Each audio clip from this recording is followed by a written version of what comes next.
대일 항쟁기 강제 동원 피해 조사 및 국외 강제 동원 희생자 등 지원에 관한 특별법 제정 이후 설립된 행정안전부 산하 일제 강제 동원 피해자 지원 재단이 강제징용 피해자 유족 지원 및 피해 구제의 일환으로 2018년 대법원의 3건의 확정 판결 원고분들께 판결금 및 지연 이자를 지급할 예정입니다. 재원과 관련해서는 민간의 자발적 기여 등을 통해 마련하고 또 향후 재단의 목적 사업과 관련한 가용 재원을 더욱 확충해 나갈 것입니다. 너무 많은 양보를 한 것 아니냐, 이 협상 결과에 대해서 제기되는 비판에 대해서 어떻게 생각하시는지 궁금합니다. 네, 경색된 이런 한일 관계의 개선을 위한 이런 돌파구를 마련하려는 우리 정부의 그런 대승적인 결단에 대해서 일본 측이 일본 정부의 포괄적인 사죄 그리고 일본 기업의 자발적인 기여로 호응해 오기를 기대합니다. 피해자를 무시하는 졸속 협상 윤석열 정부 규탄한다. 규탄한다. 규탄한다. 규탄한다. 윤석열 정부가 신종 친일 매국 협상을 강행하고 있습니다. 용납될 수 없는 폭거입니다. 이게 윤석열 정부가 말한 한일 관계 개선입니까? 이것은 역사의 명백한 퇴행입니다. 강제동원해법 발표하면서 끝났다고 얘기하지만 법적으로도 국민 정서상으로도 이것은 무효입니다. 무효될 때까지 힘차게 행진을 멈추지 않겠습니다. 자, 당초 2018년에 나왔던 대법원의 확정 판결은 일제 강제징용과 관련돼 있는 일본 기업이 돈을 내고 그 돈으로 피해자들에게 배상을 하라, 이거였습니다. 그러나 그 사이에 여러 가지가 뭐가 잘 안 풀렸죠. 자, 오늘 정부가 결정한 거는요, 정부 산하의 재단에서 피해자들에게 돈을 지급하고 그 돈은 과거에 한일 청구권 협정에서 우리가 수혜를 본 기업들이 내는 형태로 돼 있습니다. 뭔가 좀 복잡하지만요, 제3자 변제 방식이라는 게 핵심입니다.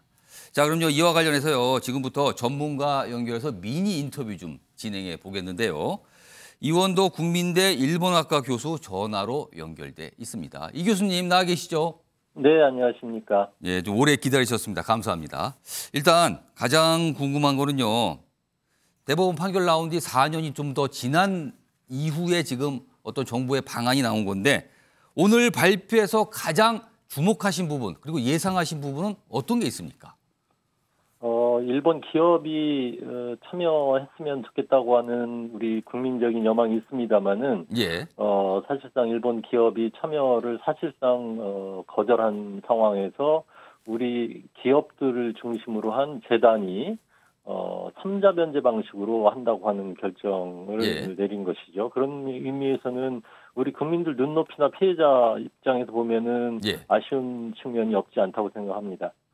그럼에도 불구하고 또 하나의 측면에서 보면은 정부로서도 이렇게 고육지책으로서 전략적인 결정을 한 데에는 나름의 또 이유와 맥락이 있다고 생각합니다. 예. 한일 관계가 이 문제로 인해서 지나치게 경색되어 있고 악화되어 있기 때문에 우리 전략적 이익을 생각할 때 한일 관계를 개선시키고 또 한미일 간의 협력을 추동화한다고 하는 면에서는 이번 결정이 어떤 전략적인 포석이라고 하는 측면도 있다고 생각합니다. 외교하고 관련이 깊어요, 지금요. 그래서 뭐 일각에서는 외교적 결단이다, 반대쪽에서는 이게 뭐 굴욕적이다 이렇게 평가하시는데, 교수님께서 보시기에는 지금 오늘 나온 발표네요. 아까 잠깐 언급하셨는데 전문가로서 평가하신다면 어떤 정도, 어느 정도의 점수를 좀 주시겠습니까?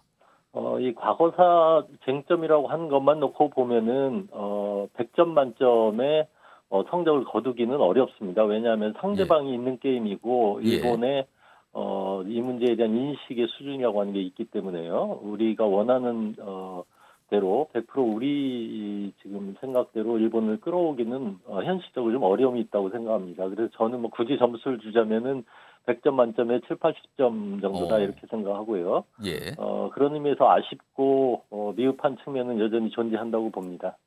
자, 지금 오늘 패널 분들이 나와 계신데요. 지금 신성범 전 의원 그리고 김주수 전 총장께서 지금 질문 준비하고 계시거든요. 먼저 신성범 전 의원께서 이원덕 교수님께 질문하시죠. 교수님, 일부에서는 이것을 왜 이렇게 급하게 하느냐, 왜 이 시점이냐, 2018년 이후로 문재인 정부 시절에 이것을 질 끌어가지고 굉장히 지연을 시켰는데 왜 이 시점에 윤석열 정부는 이렇게 전략적 결단을 내려야 되느냐, 전문가 입장에서 어떤 점에 눈에 띄셨어요? 왜 이 시기입니까? 뒤로 미루면 더 안 됐나요? 한 가지는 이게 사실 이 이슈가 제기된 것이 2012년부터이고요. 2018년에 대법원 최종 판결이 나온 뒤로도 사실은 4년 반 이상이 경과했습니다. 그래서 지금 매우 성급한 결정이다. 어떤 의미에서 너무 시기상조다라고 한 말씀도 있지만, 이 문제의 성격상으로 보면은, 이거를 마냥 끌 수도 없는 문제라고 생각합니다. 피해자분들이 대부분 돌아가시고 지금 유족들 지금 남아 계신 상황이고요. 또 하나는 이제 현실적으로 보면은 소위 우리 대법원에서 이 현금화 조치를 앞두고 있습니다. 현금화가 진행될 경우에 한일 관계가 지금도 상당히 악화되어 있지만 상당히 더 어려운 국면으로 간다라고 하는 현실적인 고려도 있었던 것 같습니다. 조금 더 적극적으로 생각하면은 3, 4, 5월은 우리 대통령 입장에서 보면은 한미일 정상회담의 절호의 또 기회이기도 하기 때문에 아마 그 정상회담이 이루어지기 전에 외교 일정상으로 이 문제를 먼저 선제적으로 그 결단을 내림으로써 우리 한일 또 한미일 정상회담에서 다소 유리한 전략적인 포석을 차지할 수 있겠다라고 하는 점도 고려된 것이 아닌가 이렇게 보고 있습니다. 자, 이번에 김주수 전 총장님 질문하시죠. 예, 교수님께서 얼마 전에 보니까 인터뷰를 했는데 거기에서 보면 이제 정치 지도자의 결단이 필요하고 또 결자 해지가 필요한데 적어도 한국은 90 정도의 노력을 했는데 일본은 마지막 남은 10만 노력해도 뭔가 타격이 될 것 같다 이런 이야기를 했는데 이번 발표를 보면 뭐 한국이 90 노력에 일본의 10, 과연 그러면 교수님이 말씀하신 일본은 10 정도의 노력을 했는지 양보를 했는지 이 10이 뭔지 이것이 궁금합니다.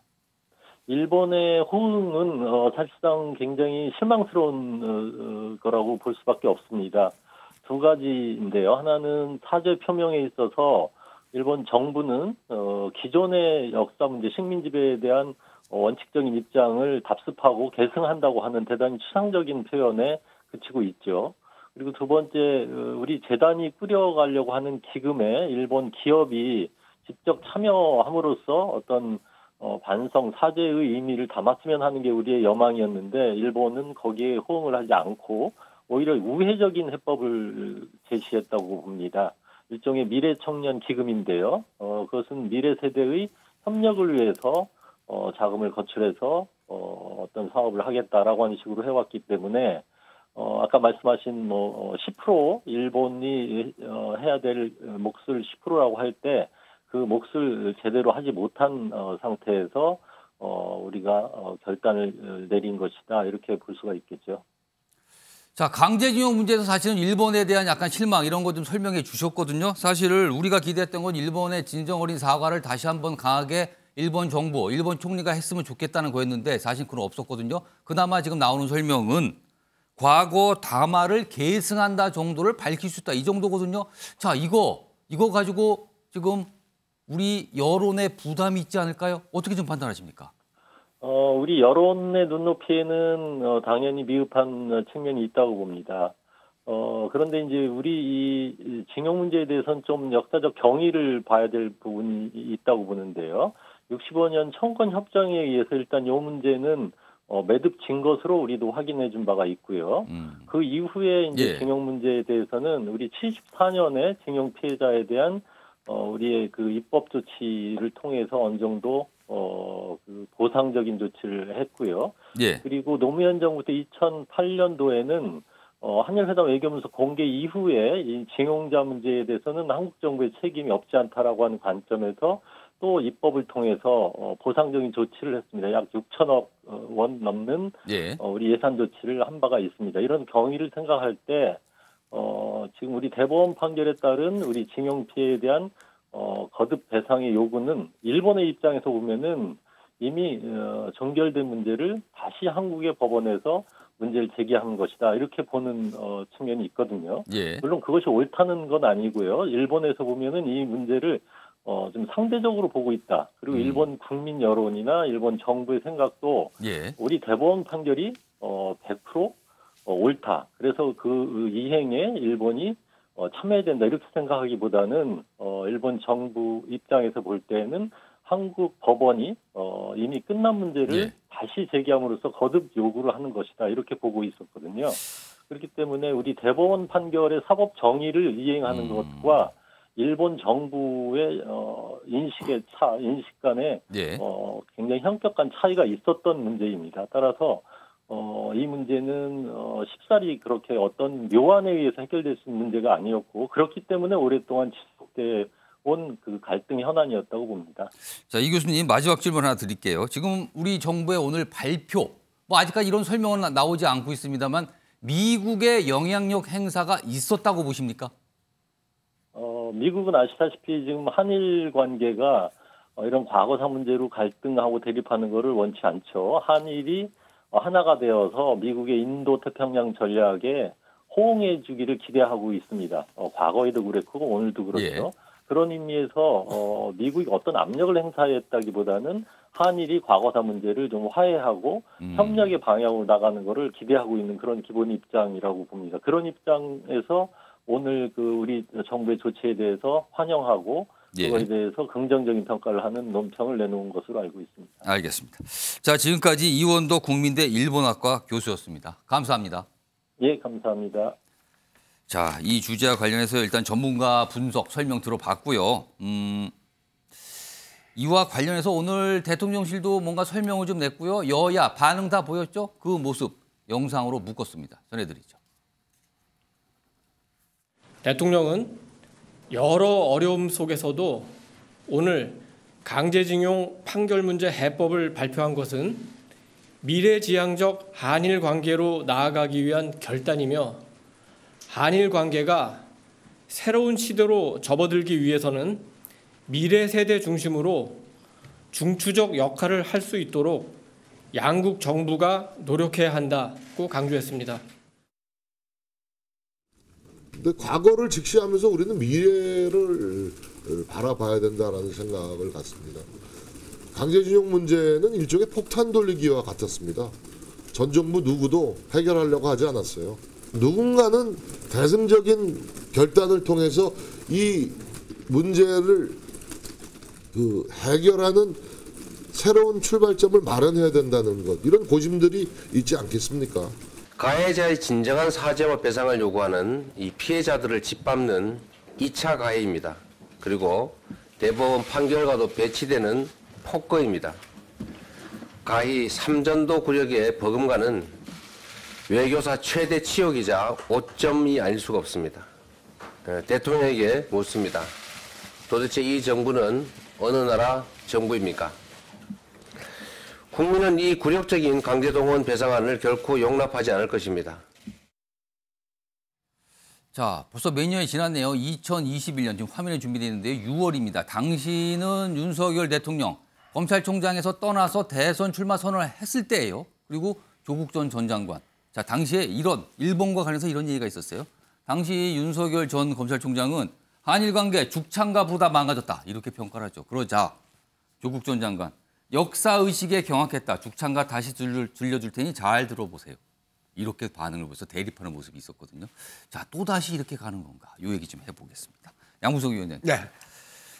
사실은 대법원 판결이 2018년입니다. 말에 네. 두 차례 났죠. 그 이후부터 여러 가지 우리와 일본과 갈등이 굉장히 심각해졌죠. 그리고 네. 그 이후에 이 강제징용 배상 문제에 대해서는 별다른 조치가 없이 시간이 4년 넘게 흘러갔습니다. 네. 자, 지금 민주당 되게 강하게 반발하면서 비판하고 있는 상황이거든요. 네. 자, 그럼 민주당으로서는 지금 과거에 문재인 정부 때 어떤 해결책이 없었는데 지금 어떤 태도, 어떤 해결책을 내놔야 된다고 판단하시는 겁니까? 민주당 입장에서는. 자, 때린 놈이 예.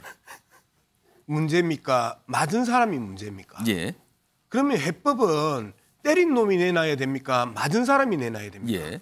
너무 상식적이고 쉬운 문제예요.